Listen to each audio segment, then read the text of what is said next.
नमस्कार दोस्तों, मैं आर डी यादव जॉब मंत्रा चैनल पे आप सभी का स्वागत करता हूं। आशा करता हूं आप सभी लोग अच्छे होंगे और अपनी तैयारी अच्छे तरीके से कर रहे होंगे। दोस्तों, आज हम सेट 4 कराने वाले हैं। इसके पहले 3 सेट हो चुका है। आप लोगों ने काफ़ी अप्रिसिएट किया है और इसी तरीके से अपने आप को भी आप लोग मोटिवेटेड रखिए। प्रिपरेशन के टाइम में काफ़ी सब समस्याएँ आती हैं, ये तो मैं बहुत अच्छे से जानता हूँ, बहुत डाउन टू अर्थ हूँ। एक एक चीज़ पता है, मैंने खुद बहुत संघर्ष किया हूँ। एक दिन किसी दिन मैं स्टोरी बताऊंगा। काफ़ी संघर्ष भरा जीवन रहता ही है सभी का, जो प्रिपरेशन कर रहे हैं सभी का वैसे ही जीवन रहता है। संघर्ष तो रहता ही है, बिना संघर्ष की कहाँ सफलता मिलती है। तो आप अपने आप को मोटिवेटेड रखिए, डिप्रेस मत होइए। अभी जो लोग बात नहीं कर रहे हैं वो सब आपका कहीं ना कहीं से नंबर ले करके आपसे बात करना चाहेंगे। मेरा एग्जाम्पल देखेंगे तो अभी कितने दोस्त यार फ़ोन करते हैं जो 10th में पढ़े थे या इंटर के साथ में किए थे, ग्रेजुएशन किए थे, कहीं ना कहीं नंबर ले करके कॉल करते हैं। जो पहले पता नहीं कहाँ छूट गए थे, नहीं कॉल करते थे, बात करने पे फ़ोन कट कर देते थे। बेरोज़गारी के टाइम पे ऐसा ही होता है, कोई साथ नहीं देता है। और अपने आप को सपोर्ट कीजिए, मदर ही साथ देते हैं। हमें तो यही लगता है, मेरे मदर ने बहुत सपोर्ट किया है और बाकी कोई बहुत सपोर्ट नहीं करता है। और इसी के साथ मैं स्टार्ट करता हूँ। अपने आप को खुद मोटिवेट रखिए, जॉब के बाद सब बदल जाएगा। जो अभी चल रहा है सीधा उसका ड्रास्टिक चेंज होगा। तो ये सब ध्यान में रख करके अच्छे से तैयारी कीजिए, चाहे यूपीपीएससी आर ओ का हो, कोई भी सा एग्ज़ाम हो, आप अच्छे से तैयारी करते रहें और सभी क्वेश्चन को प्रैक्टिस करते रहें। ऐसा नहीं है कि ये सब क्वेश्चन सिर्फ एससी आर ओ में आएगा, ये क्वेश्चन कहीं भी आ सकता है, कोई फिक्स नहीं है कि यहीं पे आएगा। सब वीडियो देखते रहें, आप अच्छे से तैयारी करते रहें। तो पहला क्वेश्चन है, भारत के राष्ट्रपति का पद रिक्त हो जाए। ये इसलिए बताएं क्योंकि एक लोग मैसेज आज आया था कि सर पढ़ाई में मन नहीं लग रहा है। राष्ट्रपति का पद रिक्त हो जाए तो और उपराष्ट्रपति का भी ना हो तो कार्यवाहक राष्ट्रपति कौन बनेगा? अगर राष्ट्रपति और उपराष्ट्रपति दोनों ना हों, अगर राष्ट्रपति नहीं रहते उस उपराष्ट्रपति पद संभालते हैं। अगर उपराष्ट्रपति भी नहीं है तो कौन पद संभालेगा? CJI, chief justice of India, सर्वोच्च न्यायालय का मुख्य न्यायाधीश, चीफ जस्टिस ऑफ इंडिया। ये गौरव किसको प्राप्त है? आप नाम बता सकते हैं क्या जो बने हों कार्यवाहक राष्ट्रपति? मोहम्मद हिदायतुल्लाह।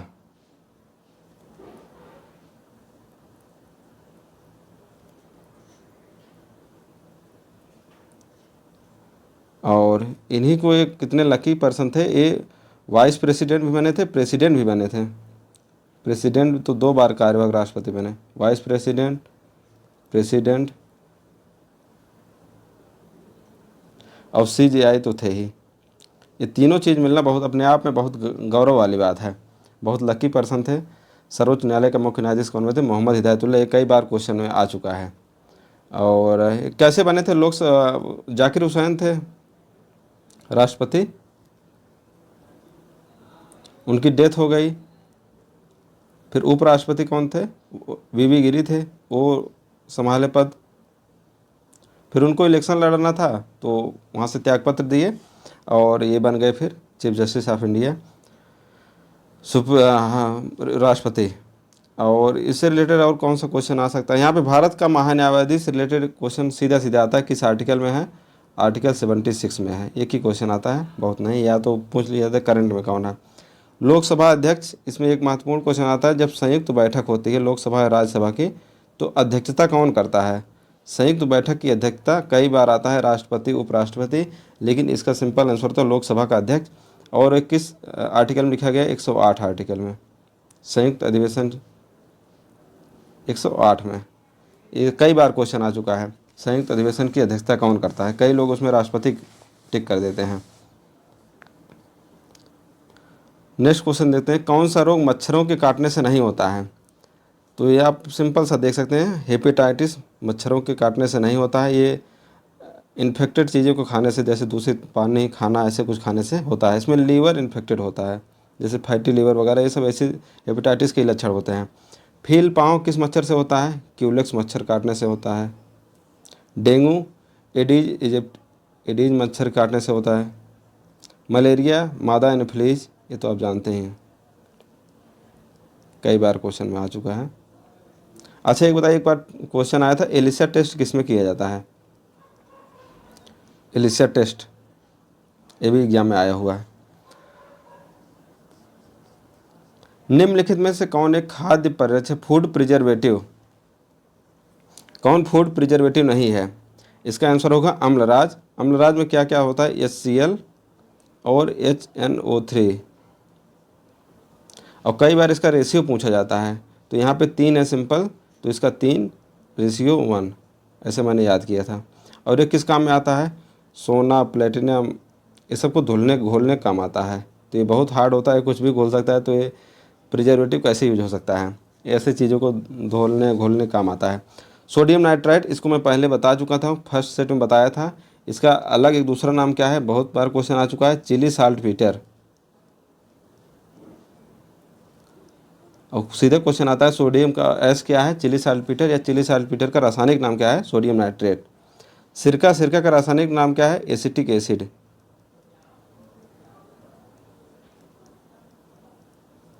सोडियम क्लोराइड आप जानते हैं NaCl, नमक, तो ये तो यूज होता ही है प्रिजर्वेटिव के लिए। सोडियम नाइट्राइड भी यूज होता है सिरका में, अम्लराज नहीं यूज होता है, इसको ध्यान रखिए।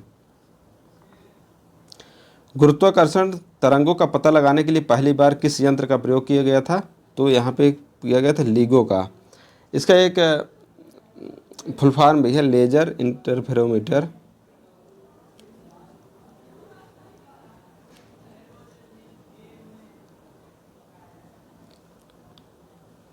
ग्रेविटेशनल वेव ऑब्जर्वेटरी, ऐसे ही कुछ है, ये याद कर लीजिए, इंपॉर्टेंट क्वेश्चन है, आ सकता है फिर से एग्जाम में। LIGO। पश्चिम की ओर प्रवाहित होने वाली नदियाँ कौन सी हैं, जो पश्चिम की ओर बहती हैं नदियाँ। कई लोग ट्रिक भी याद करते हैं, ट्रिक वगैरह की याद देने की ज़रूरत नहीं है, आप थोड़ा मैप देखेंगे, यहाँ मैं बना भी दिया हूँ। एक तो लूनी नदी है, साबरमती है, माही है, नर्मदा है, ताप्ती, मांडवी। इसको आप ऐसे मैप में एक दो बार बनाए, कुछ ब्लैंक मैप रखिए, आप इसको तुरंत बना लीजिए। लूनी, साबरमती, कई बार ऐसे पूछता है कि क्रम बताइए, उत्तर से दक्षिण क्रम, माही, नर्मदा, ताप्ती, मांडवी भी कई बार आ चुका है। मेनली यही आती हैं 5 नदियाँ, ये सब याद रखिए और इसको क्रम भी याद रखिए, कई बार एग्जाम में क्रम भी पूछता है, यहाँ मैं मैप में बना भी दिया हूँ। तो नर्मदा और ताप्ती नदियाँ हैं जो पश्चिम की ओर बहती हैं, राप्ती नहीं बहती पश्चिम की ओर।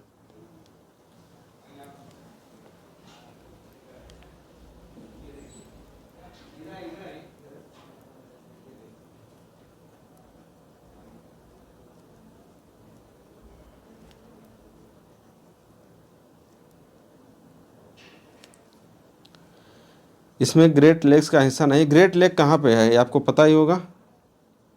ग्रेट लेक्स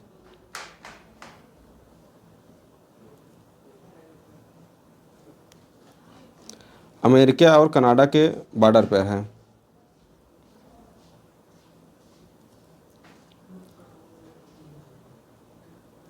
यहाँ पे कितने झीलें, 5 हैं। कई लोग इसको ऐसे याद भी करते हैं, होम्स के नाम से लेकर के याद करते हैं। और इसमें सबसे जो पूरी तरीके से अमेरिका में है, यहाँ पे आप मैप में देखेंगे और मैप दिखा देते हैं। यहाँ पे आप देख सकते हैं ये बॉर्डर है, यहाँ पे बॉर्डर बना हुआ है, यहाँ पे देख सकते हैं ये बॉर्डर बना हुआ है, ये बॉर्डर आप समझ रहे हैं। और यहाँ पे आप नदी एक झील देखेंगे जो दोनों जो पूरी तरीके से अमेरिका में, ये वाली झील आप देख रहे हैं, मिशिगन। मिशिगन झील पूरी तरीके से अमेरिका में है।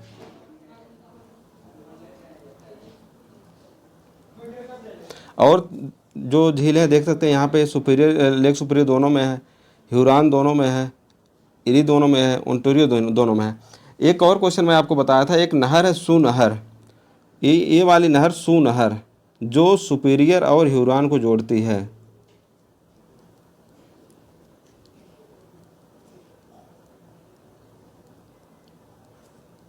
कौन सी नहर है, सू नहर है, इसको भी आप याद रखिए। अब आपको पता चला, इसको कई लोग वही ट्रिक से याद करते हैं, Holmes,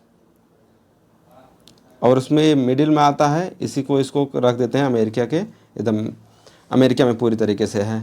Huron, Ontario, eri, superior यहाँ पे है, ऐसे एक बार आप देख लेंगे तो आपको याद हो जाएगा, superior, Michigan, Huron, eri, Ontario.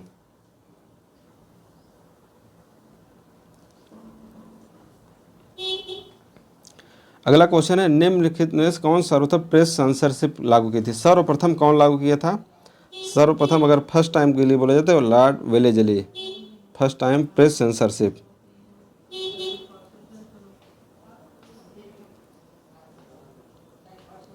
वैसे क्वेश्चन आता है, एक क्वेश्चन और आता है इसमें, वर्नाकुलर प्रेस एक्ट कौन लागू किया था?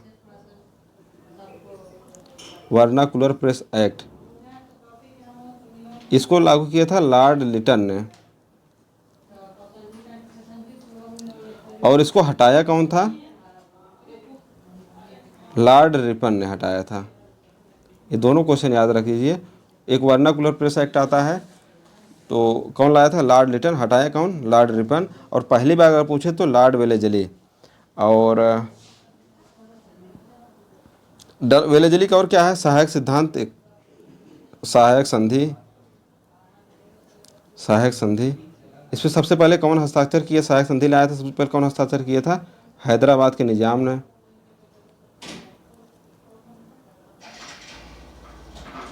सबसे पहले डलहौजी क्या लाए थे? व्यापक सिद्धांत विलय नीति।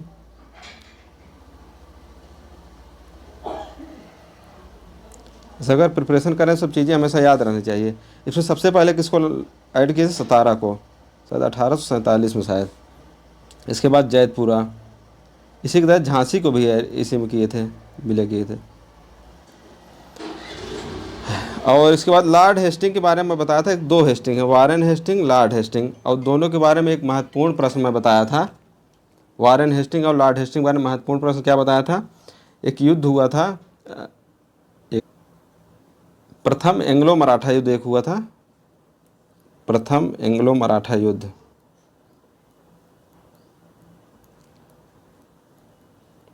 इसको याद रख दीजिए, प्रथम एंग्लो मराठा युद्ध, वारेन हेस्टिंग। अगर हेस्टिंग आप देखें तुरंत आपके माइंड में ये सब चीज़ें आना चाहिए कि हेस्टिंग के बारे में क्या क्या पढ़ रखे हैं। और तृतीय आंग्ल मराठा युद्ध, इसको मैं सेट 1 में पढ़ाया हुआ था, लॉर्ड हेस्टिंग, मुझे याद आ गया। अब मैंने हेस्टिंग देखा, इतने से मैंने माइंड में क्लिक किया कि उसके बारे में कुछ बताया था, तो मुझे याद था वारेन हेस्टिंग और लॉर्ड हेस्टिंग। अब ऐसे याद कर लेंगे तो चीज़ कभी भूलेगा नहीं। जैसे आप हेस्टिंग देखें तुरंत अपने माइंड में रिकॉल कीजिए क्या क्या पढ़ रखे हैं इनके बारे में। डलहौजी देखें तो अपने माइंड में रिकॉल करें क्या क्या पढ़ रखे हैं। अगर रफ पेन पेपर है तो आप छोटा छोटा पॉइंट बना के लिख सकते हैं इनके बारे में और क्या है, इनके बारे में और क्या है। इससे चीज़ें रिकॉल होंगी और भूलेंगी नहीं। क्यूआर कोड का पूर्ण रूप क्या है? क्यूआर कोड आप जो स्कैन करते हैं उसका फुल फॉर्म क्या होता है? Quick response. सिंपल है, आराम से आप कर सकते थे इसको। विश्व का पहला प्रोग्रामेबल जनरल पर्पज कंप्यूटर, जो प्रोग्राम के लिए यूज होता था वो हुआ था, कौन सा था? ENIAC। ENIAC का आविष्कार कौन किया था ये आप लोग कमेंट करके बताइए। आविष्कारक कौन है इसके? एक बार साथ में बता चुका हूँ।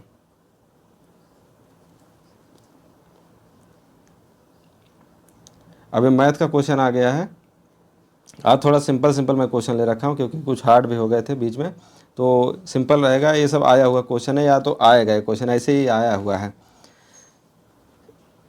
एवरेज का फार्मूला, जैसे अगर चाल दिए गए तो एवरेज का फार्मूला क्या है? औसत का 2 गुणे चाल 1 गुणे चाल 2 बट्टे दोनों चाल का योग।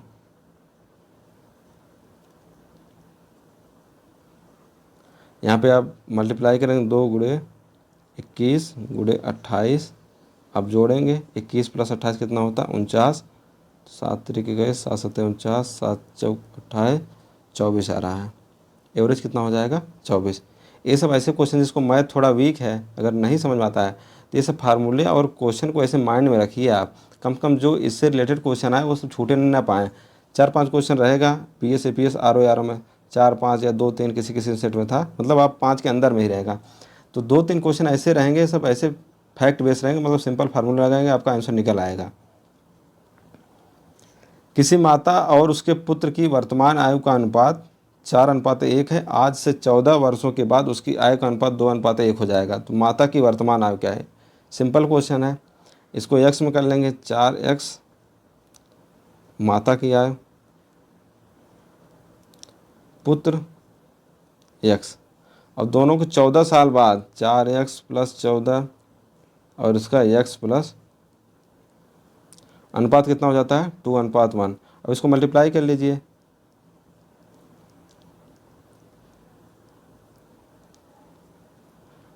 2x बराबर 14, x बराबर 7। तो माता की वर्तमान आयु यहाँ पे कितना हो जाएगी 28, 7 चौक 28, और पुत्र की वर्तमान आयु पूछा जाए तो 7। The board at the ration shop announced we have rice wait till the next stock. मतलब इसका मतलब क्या है, बोर्ड राशन कार्ड के बोर्ड पे अनाउंस किया गया था कि हमारे पास राशन नहीं है, नेक्स्ट स्टॉक का वेट कीजिए। अब यहाँ पे रन डाउन ये सब फ्रेज हैं, थोड़ा बहुत आप माइंड लगाएंगे तो आराम से आप कर सकते हैं। यहाँ पे इसका क्या होगा, रन आउट मतलब ख़त्म हो गया है, run out of rice. Most appropriate synonym of the given word, इसमें मोस्ट क्या होगा, इफिकैकस, इसका सिनोनिम क्या होगा, इसको मैंने ऐसे याद किया था। इफ़ी मतलब इफ़िशियंट, इफेक्टिव, इसी से रिलेटेड क्या है इफेक्टिव। तो ये अगर आप इतना देखेंगे उतने से आप इसको टिक कर सकते थे ऑप्शन को। ओरेसियस मतलब ये पेटू जो बहुत ज़्यादा खाना खाता है, एक कई बार एग्जाम में आया हुआ सस्ते में, कम से कम 5-7 बार आ चुका है, जो ज़्यादा खाना खाता है, पेटू खाने से रिलेटेड ही है। इम्पोर्टेंट मतलब निर्बल। अडासियस मतलब साहसी, इसको भी याद कर रखिए, कई बार आता है सिनानी मंटाने में। अडासियस मतलब साहसी। इसका क्या है, appropriate synonym of this levied, खुद ही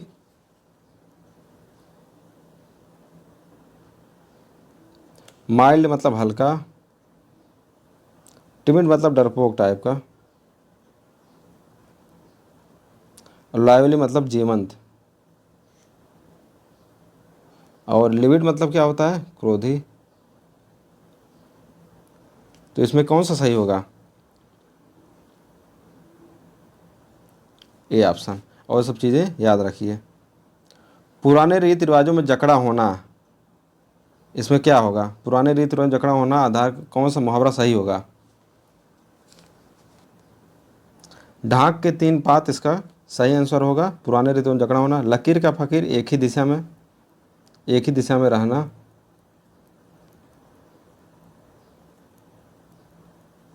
मक्खी मारना मतलब बैठे रहना। आप लोग अपना स्कोर बताइए, कितना स्कोर आपका सही हुआ, और आगे से हम थोड़ा और इम्प्रूवमेंट करेंगे। आप कुछ कोई टॉपिक वाइज लेकर के उससे रिलेटेड क्वेश्चन जो प्रीवियस ईयर में आए हुए हैं और उस टॉपिक को भी समझा देंगे, ऐसे ही टॉपिक लाएंगे। अब मंडे टू फ्राइडे एक क्लास रहेगी, आज सैटरडे को क्लास ला दी क्योंकि लेट स्टार्ट ही हुआ था। Monday to Friday, Saturday Sunday में 1-2 टॉपिक अलग से भी करा देंगे। और आप लोग अच्छे से तैयारी करते रहिए, एकदम मन लगा करके मोटिवेटेड रहिए। एग्ज़ाम आज नहीं तो कल निकलेगा अगर अच्छे से तैयारी कर रहे हैं। मेरे वहाँ दिल्ली में जितने सारे दोस्त थे, 10-12 लोग जो ग्रुप था, कहीं ना कहीं सबका सिलेक्शन हो गया। लेट हुआ लेकिन हो गया सबका, लेट फास्ट सबका होगा लेकिन हो गया, सब अच्छे पोस्ट पे गए हैं। तो ये मान के चलिए होगा ज़रूर। और best of luck, best Vishesh, thank you.